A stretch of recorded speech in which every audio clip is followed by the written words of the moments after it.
The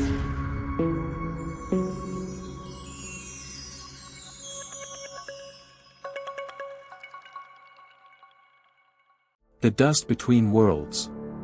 Chapter 1, Oscillation. Everything that can happen, already has. Just not here.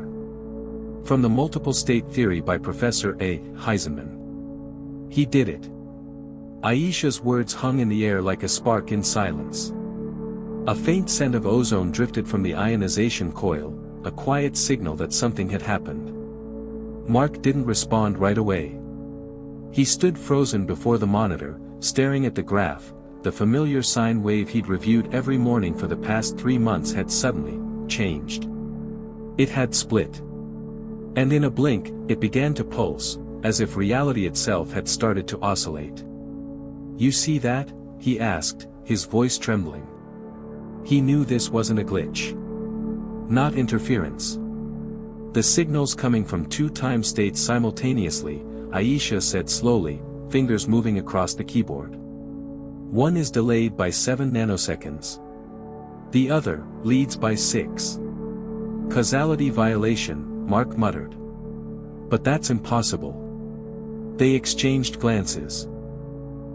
The lab was buried deep underground, an old military bunker repurposed by Orbis into a research node. Mark didn't know much about the company. They funded edge-of-science projects, ignored ethical boards, and valued silence. But the money was real. And the data, even more so. I logged the anomaly. "This isn't noise," Aisha said. An electron passed through the stabilizer, but its track split. As if it existed in 2 places. Or, in 2 realities, Mark finished. His left hand began to tremble. All his life he'd read about parallel universes, quantum mechanics, Hugh Everett, infinite futures. Back then it had been a dream. Now, it was here. He approached the main console, typed in a command, and activated the second sensor layer. Between the electromagnetic gates, where irradiated particles usually traveled, a faint distortion appeared. The air shimmered. As if behind the thinnest film of reality, something else pulsed. "You getting goosebumps?" Aisha asked, barely glancing up. "Yeah. And not from the cold." For a second, they both thought they saw a figure inside the distortion. Vague. Like vapor. Tall. Still. And when they blinked, it was gone. 3 hours later, the lab was steeped in eerie silence. Only the cooling fans hummed, like the breath of something massive. Mark logged entries while Aisha combed through frame captures, searching for proof. But inside both of them, a new feeling was growing. Not fear. Something else. A kind of thrill. The quiet edge of discovery. At midnight, the time sensor let out a soft beep. A new line appeared in the experiment journal. Temporal shift detected. Network layer, collapsed.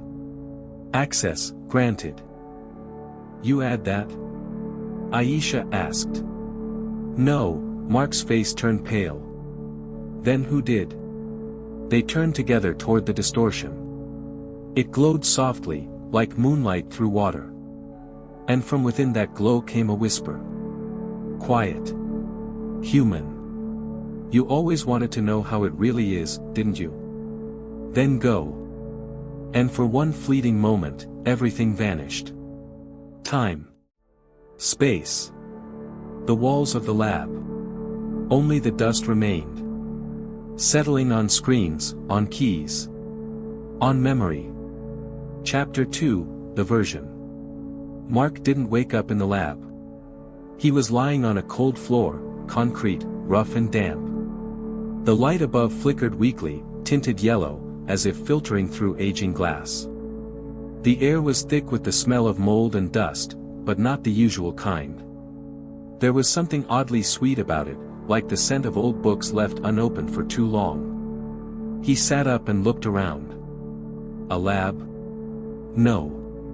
It looked like one, but warped, like something from a dream. The walls were cracked, part of the equipment smashed, and in the dark, a lone monitor blinked softly with a single line of text. Entry point, confirmed. Variant, 7-43B. What the, Mark whispered. His voice echoed strangely, like it was bouncing not off walls, but off thoughts. He took a step forward, and froze. Behind the cracked partition, in the shadows, someone was watching him. A figure. Tall, cloaked in a long coat, face hidden beneath a hood. Unmoving. Mark stood still.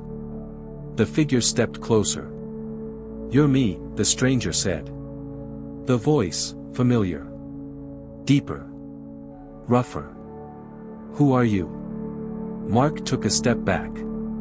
"One of the versions you could have become. This is, the multiverse. Is it real? Or am I hallucinating? This is a node. You're on the threshold. This is where paths converge, Mark." The man stepped into the pale light, and Mark saw his own face. Older. Bearded. A thin scar beneath the eye. The gaze, sharper. Wary. Like someone who'd lost everything, more than once, and learned how to walk through the fire. "You made a mistake when you opened the gate," the older Mark said. "But now you're here, and there's no going back." "Where's Aisha?" "She stayed. In her version. For now." "What do you mean, for now?" The older Mark didn't answer right away. He looked up at the ceiling, where bundles of cables buzzed faintly, like veins pulsing with slow current. From behind them, a soft light seeped down, warm, almost alive. "The dust has started moving," he said. "If it gets out of the node, your world will burn. First, it'll forget names.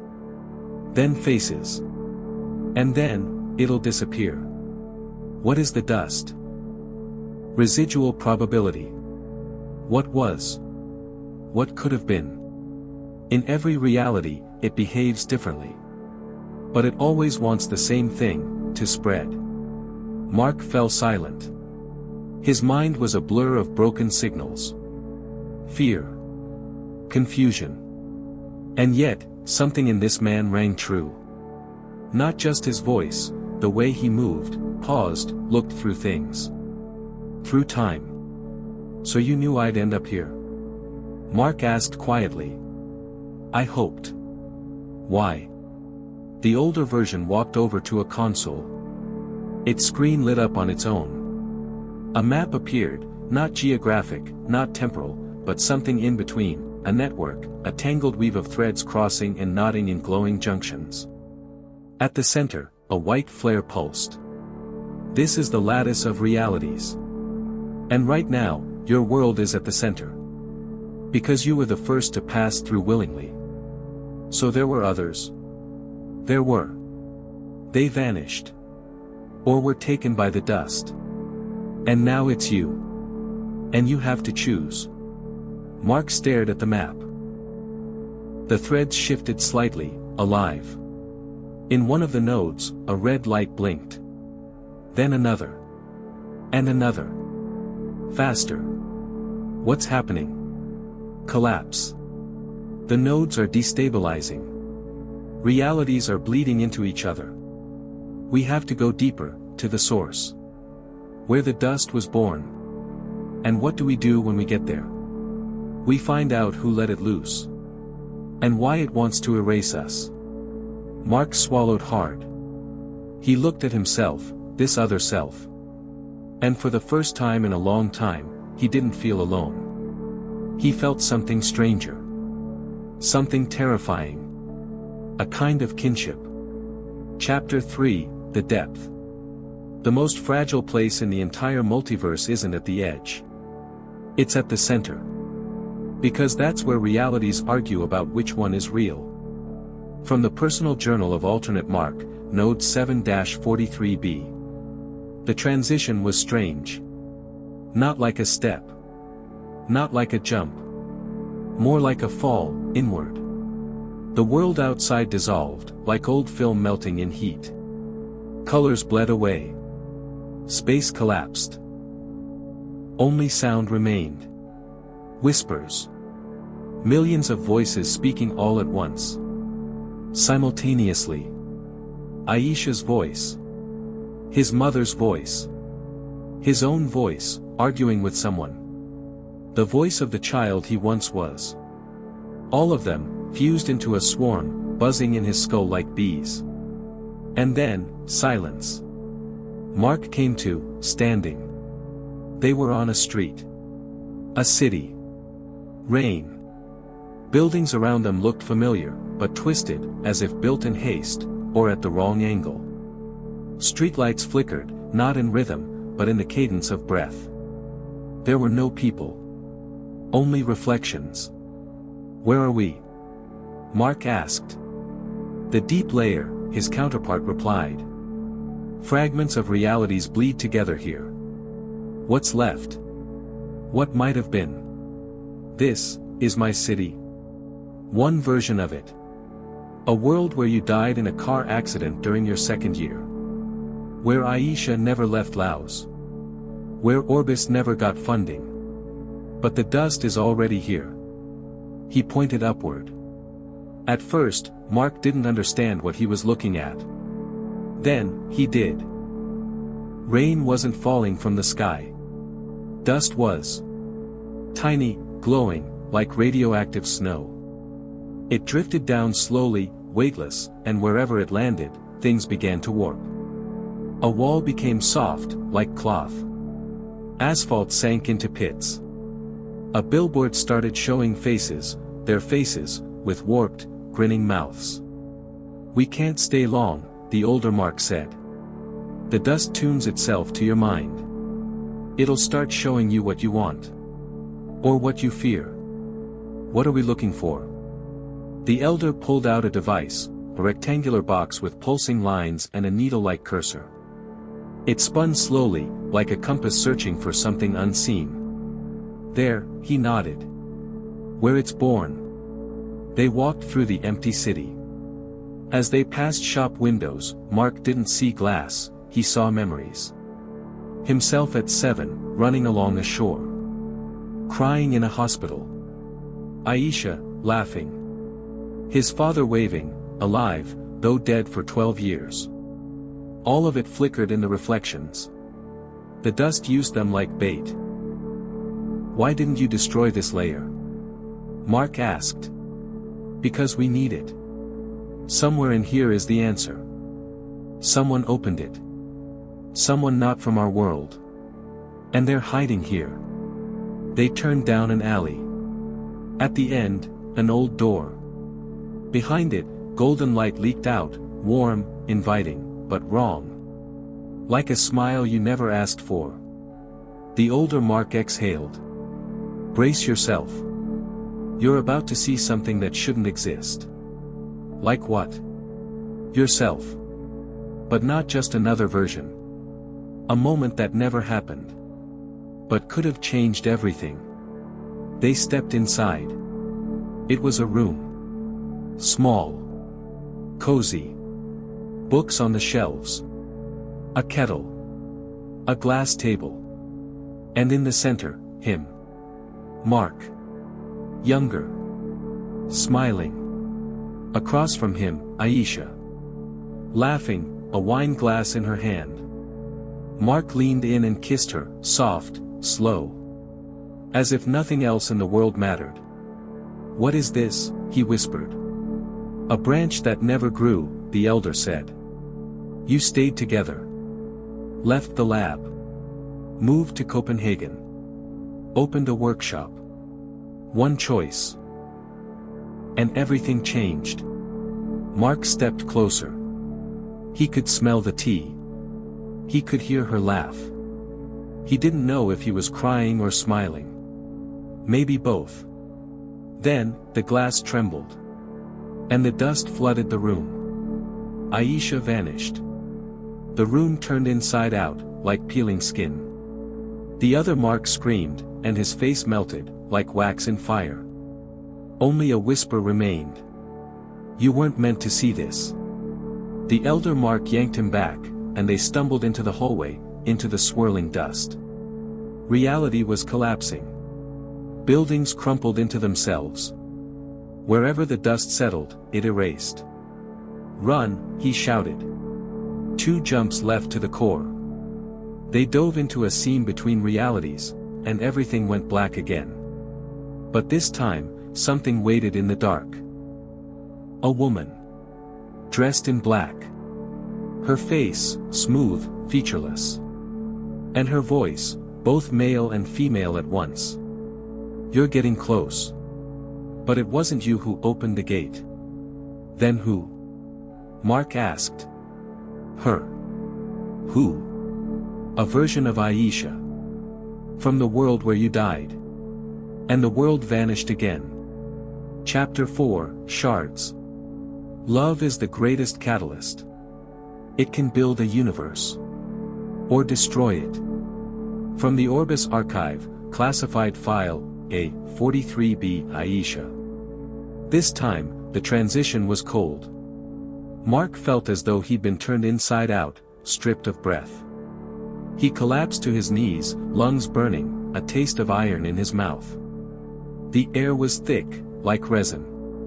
Every inhale was a struggle. They stood in the midst of ruins. A city.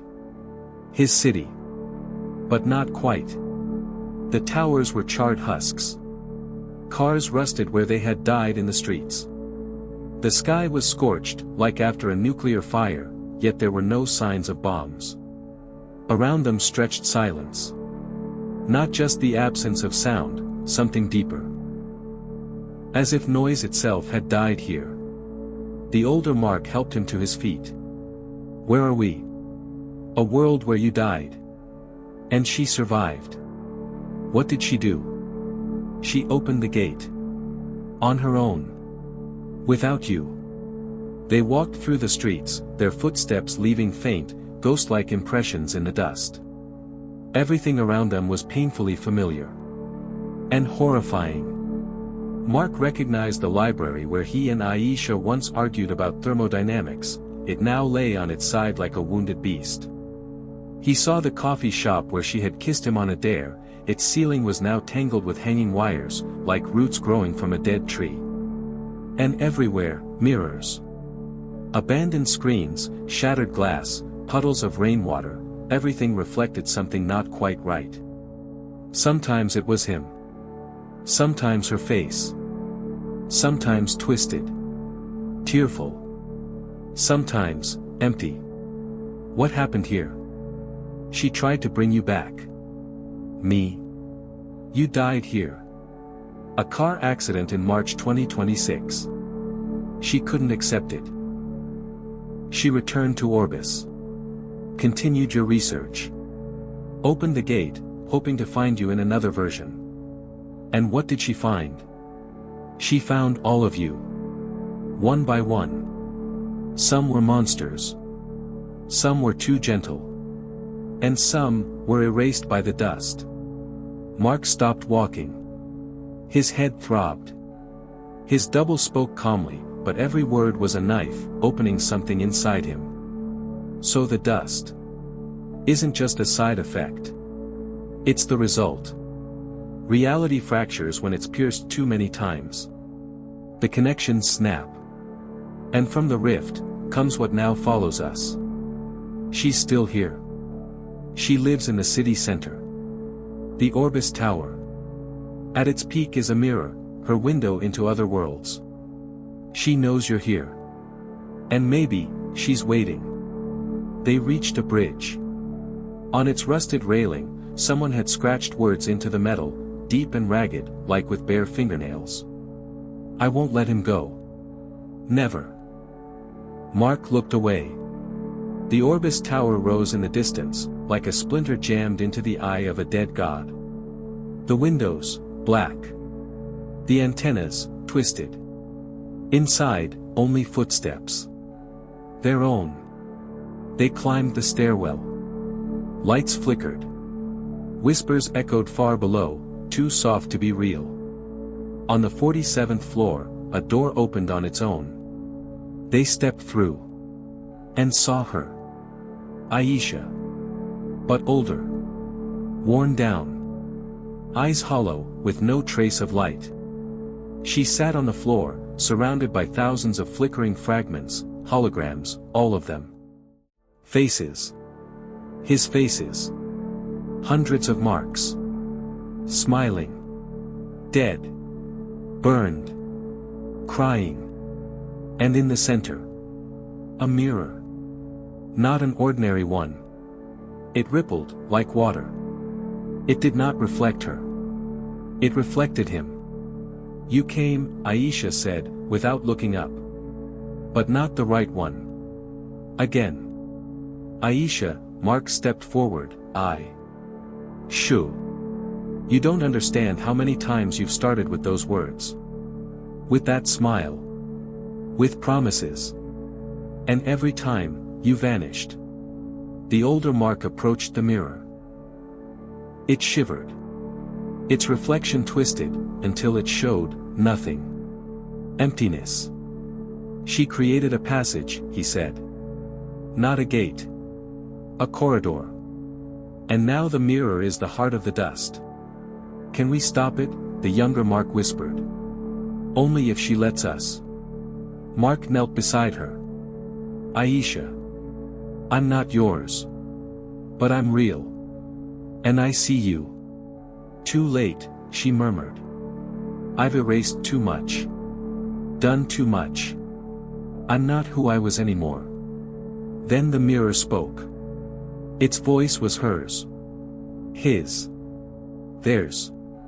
Together. "You can't save everyone. But you can choose who stays." And between them, a fracture split open. Two paths. One, backward. To his own reality. Where there was still a chance to stop the dust from spreading. The other, forward. Into the mirror. Into the heart of the multiverse. Where he might restart the network. Where he might find the source. But might have to leave everything behind. "Choose," said the older Mark. Aisha finally looked at him. "Stay," she whispered. "Or go. But please. Don't vanish without a trace." Chapter 5, The Choice. There comes a moment when a choice doesn't simply split the path, it rewrites the fabric of time itself. This is not a crossroads. This is a sacrifice. Unknown source, intercepted on dust frequency. The fracture between worlds pulsed like a wound. On one side, Mark saw himself. The real him. With fear. With pain. With doubt. Behind him, the way home. His world, still intact. A chance to return. To warn them. To shut everything down. On the other, the mirror. Its surface beckoned like water. It showed a million fragments, faces, events, fates he had never lived. The center of the network. Where it all began. Where he might try to rewrite the structure of the multiverse itself. But at a cost unknown, and possibly final. Mark stepped forward. Then stopped. "If I enter," he asked his double, "will I die?" "You'll disappear," the elder said quietly. "But maybe, something will remain. A pulse. A signal. An echo someone else might pick up. And if I go back, you'll survive. Warn your world. Save what you can. But the network will keep unraveling. Slowly. At the edges." He looked at Aisha. She sat with her knees drawn to her chest. Exhausted. Broken. But in her gaze, full of ash and pain, Mark saw, for the first time, not despair. Acceptance. She no longer held him. She was letting go. "You're not him," she said. "But you were kind. That's enough. You can still leave," he said. "Return to any point. Start again." She shook her head. "I've already chosen. I'll stay in what I made. To remember. To be the anchor if someone ever walks this path again. But you. She rose and stepped closer. Brushed her fingers against his cheek. He felt warmth. Real warmth. You're still whole. Silence. Beyond the tower, the dust sang. Softly. As if it understood what was unfolding inside. Mark closed his eyes. In his mind, Aisha's voice. The real one. Laughing. Shouting. Kissing him in a rush before launch. His mother's voice. The voice of the scientist within. The voice of the boy who once looked up at the stars and believed anything was possible. He opened his eyes. Looked at the mirror. At his double. At the woman who had lost everything, and still hadn't vanished. I can't leave this to someone else, he said. If I go, someone will open it again. Someone will try to bring back what they lost. Love is powerful. Sometimes, too powerful. Yes, his older self nodded. That's why someone has to hold the line. He stepped up to the mirror. Pulsing. Alive. It reflected him, as he truly was. No distortions. No echoes. Just himself. Flawed. Hopeful. And he stepped in. The world shuddered. Light. Pain. Deafening silence. And then, darkness. He didn't die. Not immediately. He felt his mind splitting. Fracturing into pieces. One drifted into a world where he became a criminal. Another, where he and Aisha opened a school for children. A third, into nothingness. And a fourth, remained. At the center. He was the core. Somewhere, in his original world, a monitor flickered. On the screen, a single line of text. Network stabilized. Collapse threshold, suspended. Aisha, the real one, stood at the console. Watching. And she knew. He made a choice, she whispered. And maybe, he saved us all. And at the heart of the multiverse. In the mirror's reflection. The surface quivered. A shape appeared. Not a man. Not a thought. But a trace. A trace of Mark. The one who didn't choose a path. But chose all of them.